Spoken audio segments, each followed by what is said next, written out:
Sous un déluge de vent et d'eau, Lyon n'était pas venu en touriste sur les rives de l'Atlantique. Le Loup ouvre le score dès la 3e minute sur cette pénalité de Dumora des 50 mètres. Mais les Rochelais n'étaient pas décidés non plus à regarder jouer les stars adverses. Résultat, un match d'hommes âpre, engagé, où les défenses cadenassent l'espace. Des Maritimes qui se créent des frayeurs, comme sur cette récupération de January, où l'Oursac rate de peu la balle d'essai. Un match avec quelques vilains gestes aussi, comme ce plaquage chamballon de Leguizamon sur Cedaro, entorse pour le Rochelais et jaune pour le Lyonnais. Une supériorité numérique dont ne profiteront pas les Rochelais, Fourni malheureux ratant toutes ses pénalités.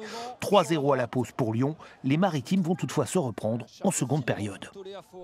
On a mis beaucoup plus d'intensité, d'intention, de densité dans les contacts, dans les plaquages, dans les rucks. Et à partir de là, on a pu enchaîner.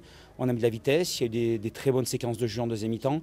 Une deuxième mi-temps où Fauquet et Ferrou sont rentrés et les vieux grognards de la charnière vont faire parler l'expérience. C'est d'abord Fauquet qui égalise à la 63e minute, puis Ferrou qui joue très vite une pénalité. Un coup de filou rattrapé par le col par Chabal qui prend un jaune sur l'action. C'est le tournant du match. La Rochelle passe devant et ne sera plus jamais rejoint. Score final 9-3.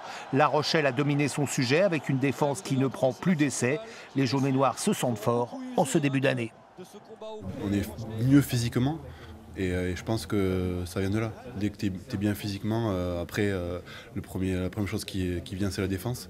Et ça fait 4 matchs qu'on a pris d'essai, donc c'est vraiment notre point fort cette année. Et je pense qu'on l'a eu quand on est monté il y a 2 ans. Et j'espère que c'est un signe fort pour la suite. La suite, c'est dès samedi prochain à De Flandre avec la réception de Colomiers. Qui va intervenir.